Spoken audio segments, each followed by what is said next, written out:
been seeing, and some I have asked questions.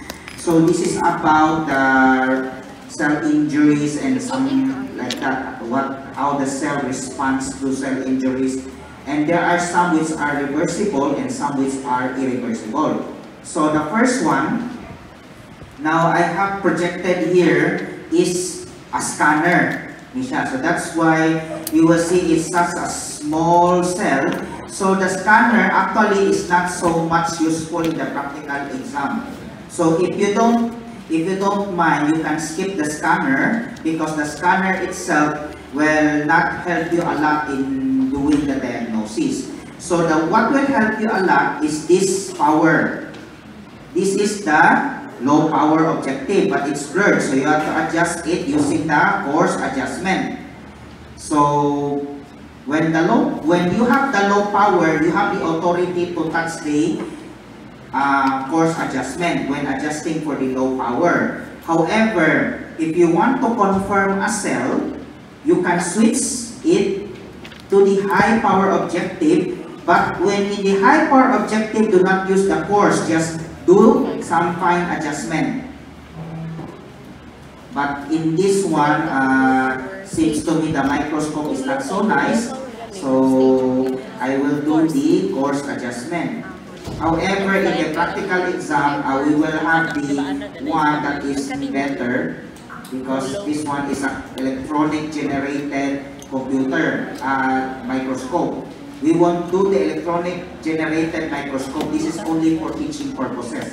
But for the practical exam, we will do the actual microscope. So master yourself with the actual microscope.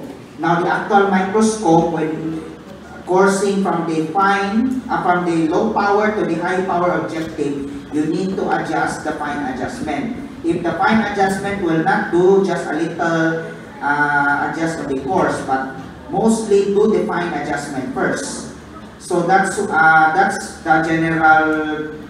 general rules. However, it depends on your skills. Sometimes there are methods that you would like a little skill on doing the coarse adjustment, but that's their technique. But the generalities I've already discussed. So with the low power, use the coarse adjustment until the image is clear. Then after the image is clear, start scanning. So we'll go back with the low power, like this. Okay, this is not so nice computer microscope. So this is not advisable for practical exam, this one. But our microscope is very advisable for practical exam. We will use a good microscope for the diagnosis section. Because we are classified into two microscopes, the motive and the one that you're using, which is the Olympus. The Olympus will be used for the practical exam. So practice the Olympus, do not practice the motive microscope. The motive microscope and the other conventional microscope that you use in histologists, those are not pathologist microscope. Those are microscope only for the normals and for the study for the students. To be a pathologist, you need to have a good microscope. So this is how to scan. So if you're not an expert, you can do the scanning like this. Like this. This is a systematic scanning, and then like this. If you see a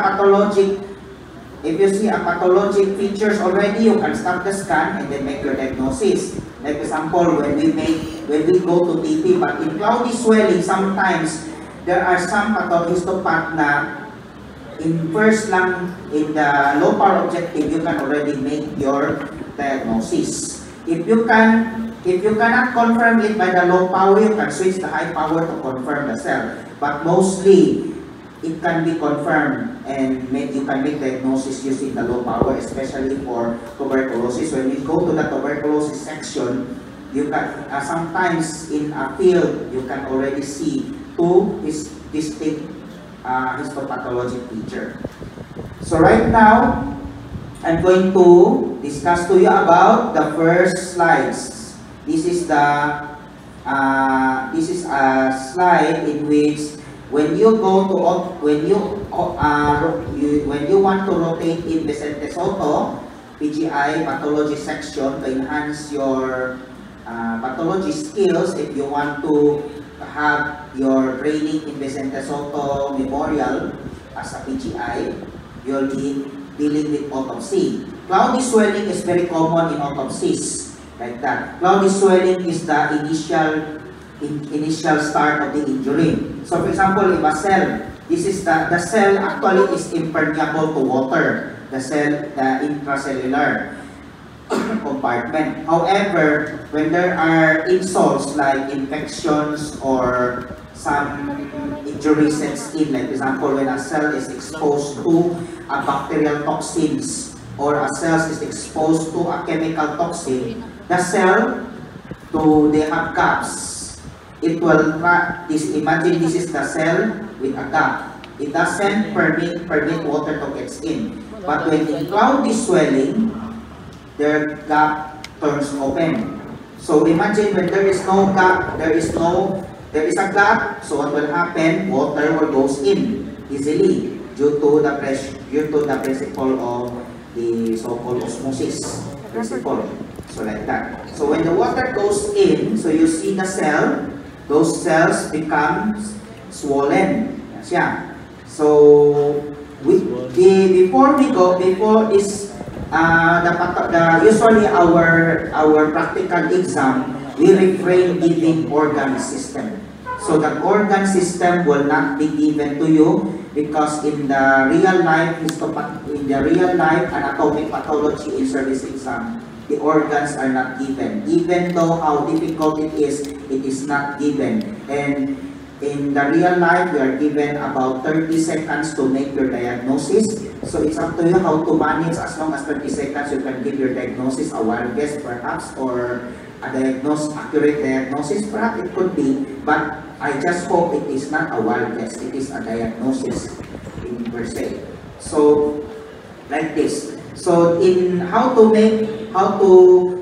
not guess it. So let's take this way. So what are the now in your histology review? What will makes you think the organ is a liver? What are the characteristic of a liver? Gusto pa? Review. So there is liver sinusoids, and then hepatocytes. If you said hepatocytes, how would you describe a hepatocytes? Cord-like. There are plenty of cord-like. When you met adrenals, there are cord-like. So other features, combination na siya. So there's one. Other features, what are the other features? You can see central vein. Other features, you can see sinusoids in between the hepatocytes. And then sometimes, if you're lucky in the low power, you will see portal triad, like that. So we'll scan this. If you can see if this is a liver, I think this is a liver because here is your central vein. That one. So this arrow number 2, the yellow that I pointed, that one. Arrow, did you see the arrow point number 2? Yes. Right, that yellow, that is the central vein. So forget about arrow number 1 because arrow number 1 I pointed, that is the hepatocytes. So where is the portal triad? So we'll scan because sometimes the portal triad is I think in this microscope you can this is not, I'm sorry, this is not the central vein because there is this is the portal triad that I have scanned already. This is the portal vein na rin common bile duct. There's the common bile duct in that one. That's the common bile duct. Common bile duct. So number 3 is the common bile duct. So this is the portal triad. So Portal triad. you want to see in the low power. Hindi ba triad kay kuan? So in the hepatocyte, so when you see the hepatocyte cell, if you compare it with the normal hepatocyte, what makes this cell different from the normal hepatocytes? Any difference so far with the cell? when you see this one, the cell, you see there are plenty of small granules. Actually, they are not granules, these are vacuoles, little vacuoles. You will see that the hepatocyte looks a little bit spongy. Unlike in the normal hepatocyte, eosinophilic na siya.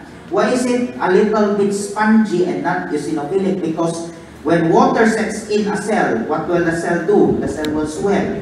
When the cell will swell, that's why there are plenty of sponges in there, populations na siya. It will not form yet a compartment because the cell, the water content inside the cell is not tremendous enough to form a compartment. So that's why you will see minute vacuolations na siya. Those were cloudy swelling. In the low power, you will see looking like spongy appearance. Now you have to confirm, you have to differentiate this with the hyaline chains, because the hyaline chains is total, because there is one slide here which is the hyaline chains. Now I will show you later what is a hyaline chains. Actually, in cloudy swelling, when you see the cell, it is not totally as ground glass. So what is ground glass? That means it's ground glass is transparent. Here you will see a little bit of a granules rather than a ground glass. If you see a totally ground glass na yun, na totally light pink or paler color cells, and then there are no granules in that is hyaline chains. So cloudy swelling in low power, when we scan to high power to confirm, mostly in cloudy swelling, we will be doing the high power because it will be cruel. Or if I want to fail student, I will make it in a low power para dila mo ma-perfect, it's okay. But it's very impossible for you to diagnose and confirm cloudy swelling without the use of the high power objective. The high power objective will make it student friendly, di ba? Because you will see inside there are plenty of granules na siya, and then there are plenty of vacuolizations. These are you see I will point in a pointer 4, like that. There are vacuoles, vacuoles and granules inside. You see the hepatocytes. What do you notice about the nucleus of the hepatocytes? Anybody else? Does the nucleus looks normal or somewhat not normal? Not normal, because in a normal nucleus it is the chromatin is very dense na siya. Kaning the chromatin is already diffused. So what happened?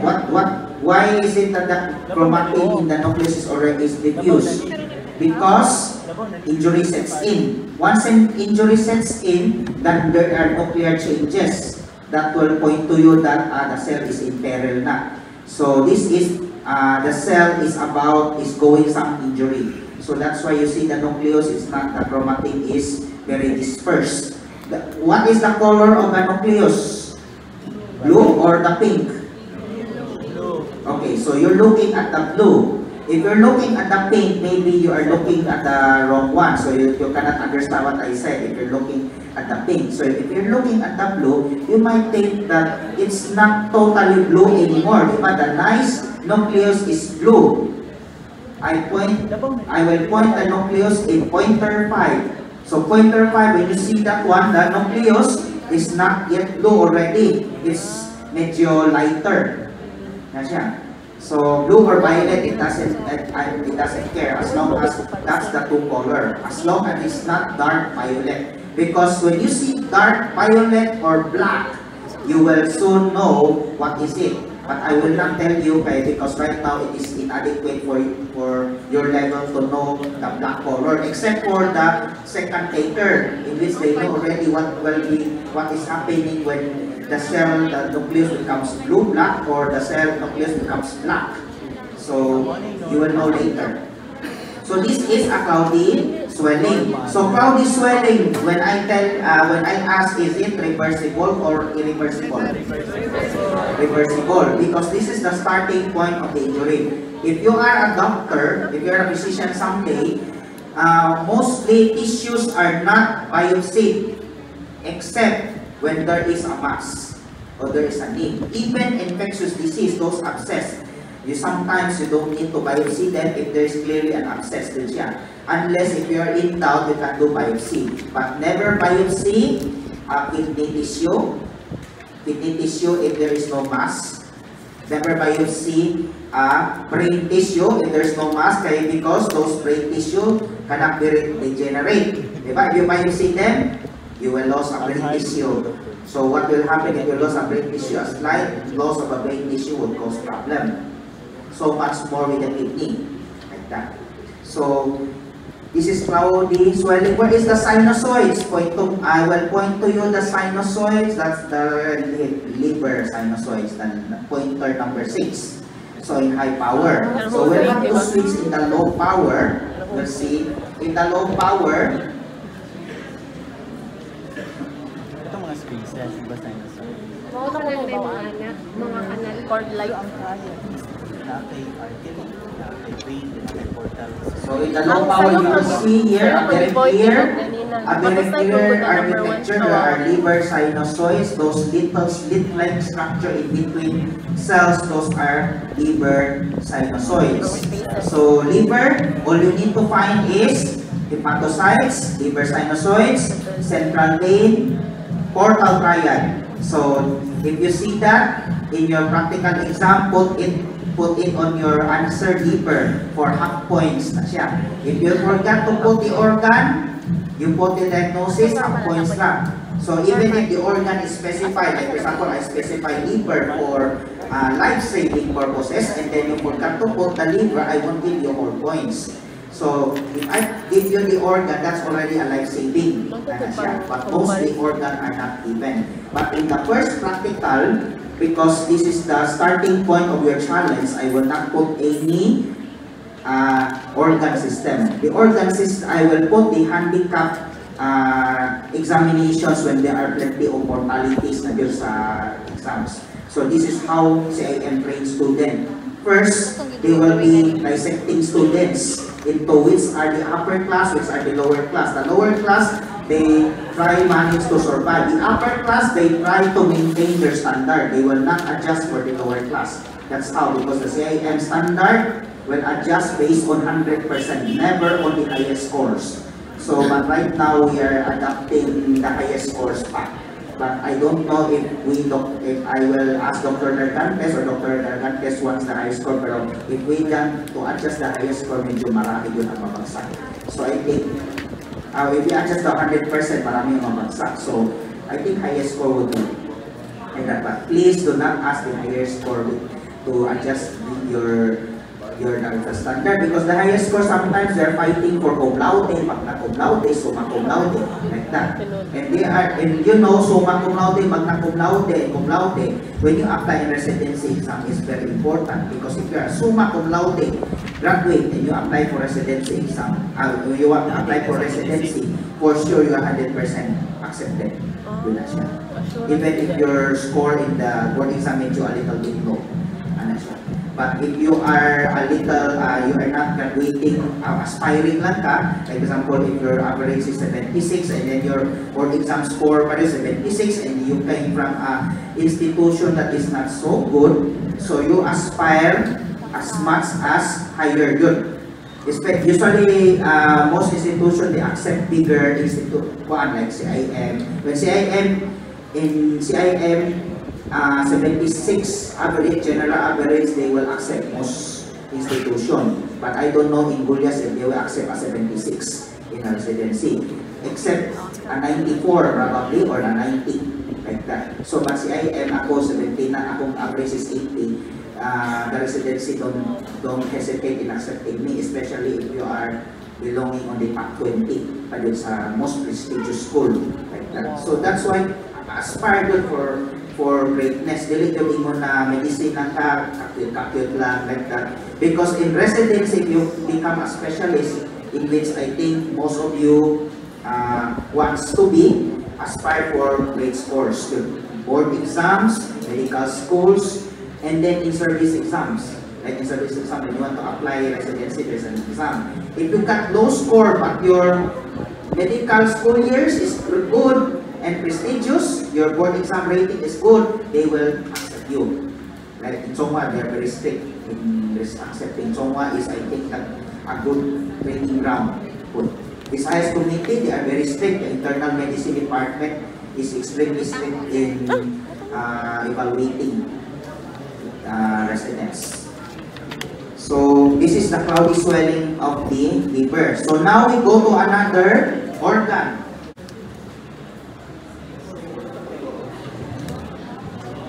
I-upload na lang sa YouTube. YouTube na lang. Para i-download na lang namin. Saan na siya? Saan na? YouTube na lang. Saan ako yan? Pakitag lang na yun. So this is another organ that is, we don't know what is the pathology of this organ, so we try to scan this to make sure. First, we have to know what is this organ. It looks like some kind of a gland, but we need to find a landmark for this one. So if you want to find a landmark, it is better to do the scanner. Asya, para mas faster, because the scanner could magnify more fields than the low power. So we'll do the scanner scanning, so to see what organ is this one, and then we found out this structure. What is this structure? Number one, glomerulus. Okay, so what? So in the low power, we try to confirm if it is a glomerulus.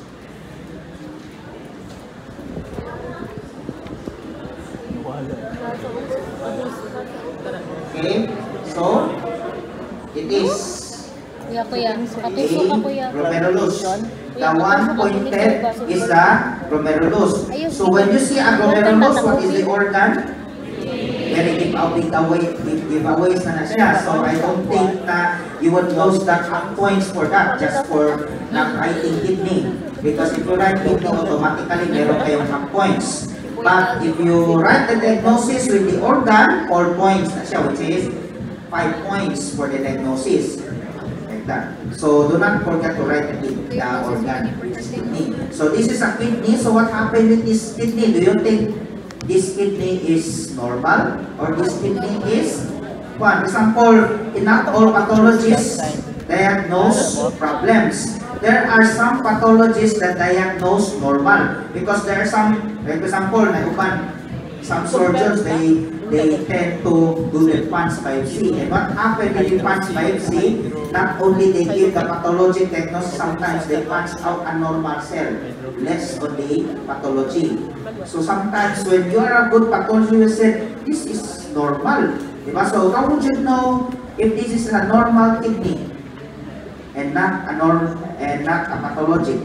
So a normal kidney, the same yan po sa liver, very eosinophilic cytoplasm, the nucleus looks like a little bit violet, like that, very homogeneous ang nuclear chromatin. But in this one, what do you think is this? Is this normal or is this pathologic? Pathologic, you see the vacuoles, a little bit granulation on some of the cells. Diba? When I scan this one, when I scan this, I think if you say this is normal, it would be very questionable na yun ang histology knowledge about this, because this cell, it looks very pale. Unlike a normal cell, diba, eosinophilic, this cell looks very pale. So in the low power, usually cloudy swelling, it's hard to diagnose in the low power. So we need to confirm this using the high power. Unless if you are an experienced pathology, you can, like Dr. Mohado, I think maybe she can diagnose. I also can diagnose a cloudy swelling in a low power, but not as expert as Dr. Mohado, because Dr. Mohado has already finished her training. And ang iyang kuwang is probably kung ano na din. I think that the domain maybe for what is usually taken this one. So what do you think is when you saw this in the high power, what do you think? Do you think this is normal or do you think this is pathologic? Pathologic yun, di ba? You see the cell, the color pink one, the nucleus is not so purplish. Medyo scattered. The nuclear chromatin is diffuse. And then, what happened to the, you see, what happened to the cytoplasm? That one, this one. Oh, sorry, that's the one.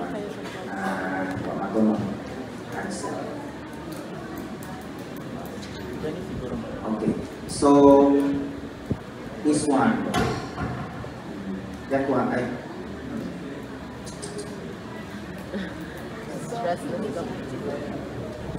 so you see the cytoplasm, it's a form of compartment. There are a little bit vacuoles, granules, and everything, but the compartment is not yet formed. Those are cloudy swelling. So in the practical exams, usually we will put a glomerulus, pair it with a tubules, with a renal tubules in the high power objective, so that you will have the organ diagnosis as well as if we are going to let you diagnose cloudy swelling or hydropic swelling. So we will go to the cloudy, we will go to the hydropic swelling. Now for the hydropic swelling,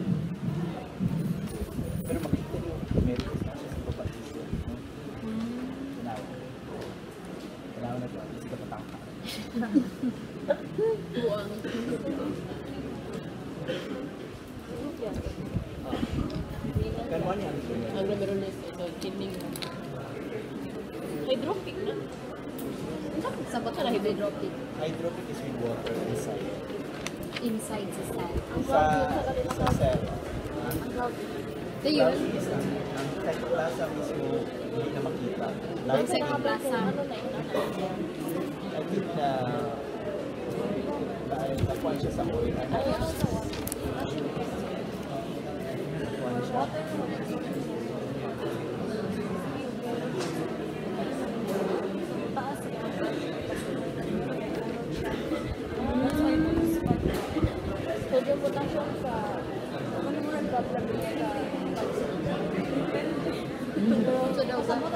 So, yung potassium. so this is the area that is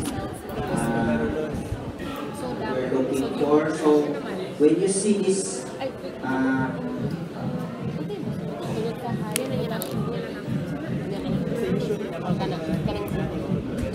so when you see that area that I pointed, that's a pigment away already. That's your, what is this? What is that structure? Pointed, glomerulus. So this is, the organ is kidney. Okay, so kidney. So what happens with this kidney? Is this kidney normal or is this kidney pathologic? Pathologic.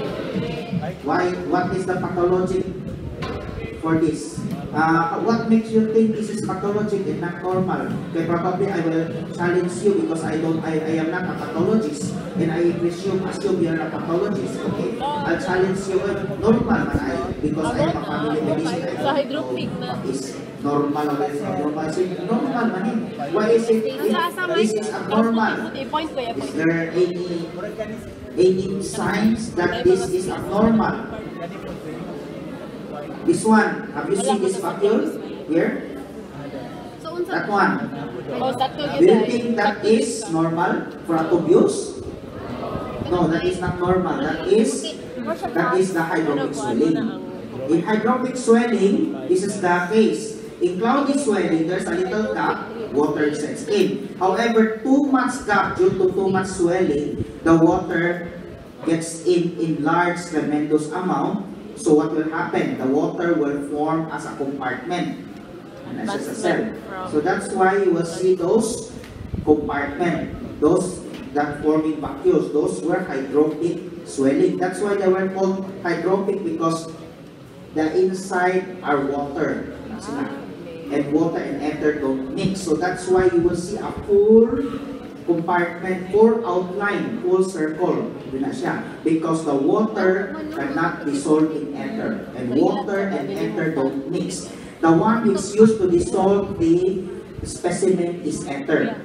Like that, to dissolve any of those unwanted substance to be diagnosed in the microscope is ether. So anything that is not dissolved in ether, anything that will dissolve in ether will form a empty space or no outline of the cell, which means the fat. When the fat will came in contact with ether, dissolved na sila.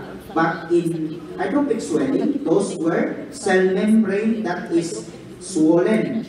And then water sets in, putting a compartment on there. So that's why wala na sila they doesn't dissolve. So that's why they form a total circle. That's hydropic swelling. So you have to differentiate this with fatty swelling, because in the practical exam, the most important one that you should diagnose is how to diagnose a fatty degeneration, the fatty from hydropic degeneration, because the management and prognosis is a little bit different. In a fatty liver, you have to control the lipid absorption. In the water, in the hydropic swelling, you have to diurese. Okay, probably there's excess water inside the cell. If you do diurese, you won't clear the water out. What if you misdiagnose? You misdiagnose the hydropic swelling na siya, and then you diagnose a fatty swelling, you get the wrong treatment. So the patient might further demise na siya. So this is hydropic swelling. And then when you go to the high power, but in real life, do not do biopsy. In the real life, do not do biopsy unless the patient is already dead. So there are other, this is the pathology point of view lang. In the clinical setting, there are other indications to know if paano siya. So we'll point this one. Mag-print ang pictures na din, mag-review tapos. May mag-printing ako.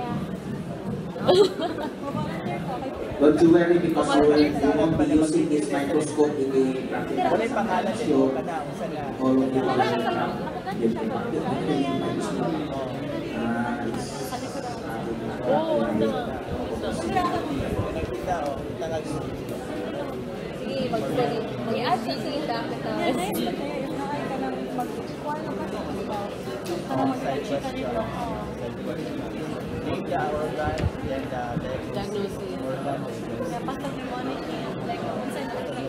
So in the high power, in case in the high power you won't have any problem, switch back to the low power, adjust it here. Kaya sa high power is very easy, you just do the fine adjustment na lang yun.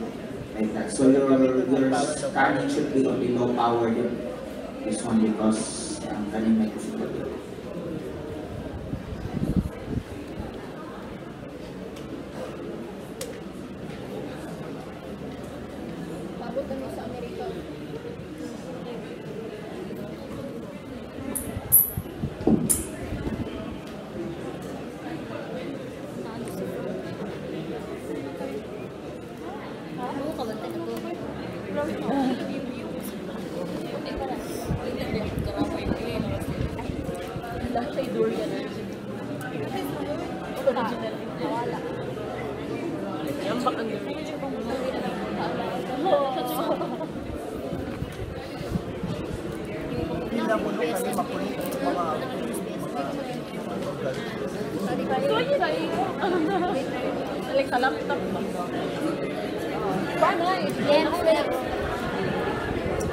Naka-email ito ko rin. Nasaan sa pagkakas?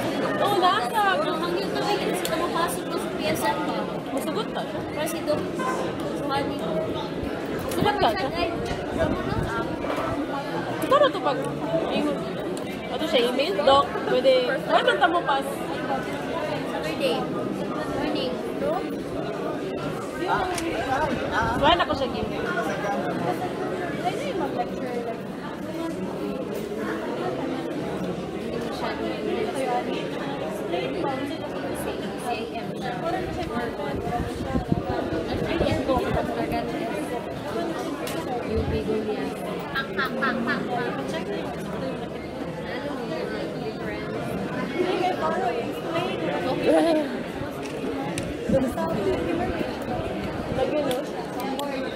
Pang-board.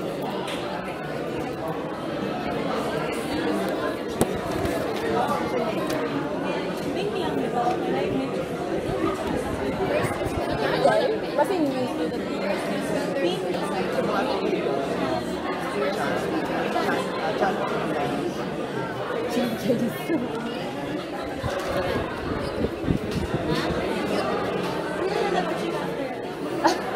Ano ito mag-chika?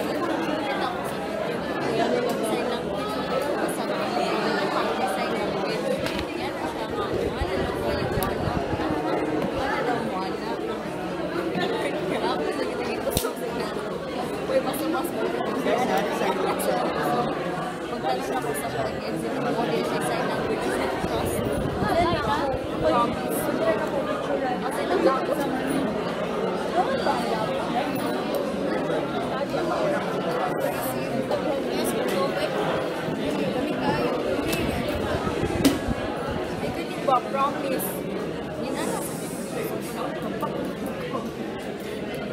Sign language.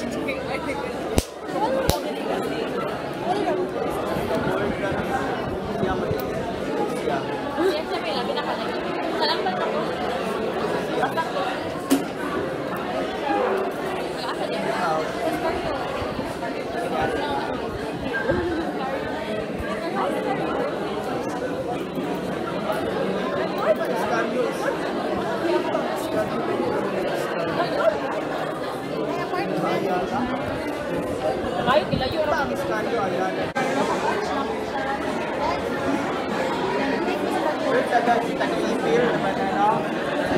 Para wala nang silingan mo yung bayad mo ba? Honda ko, siya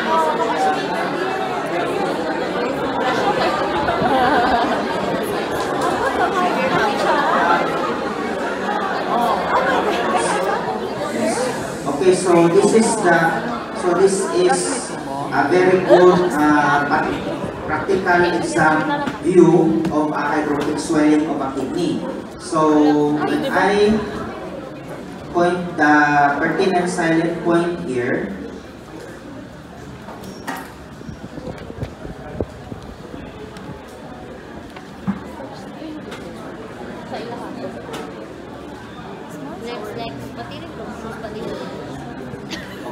so this is the glomerulus, that one. So when you see a glomerulus, usually I will pair a glomerulus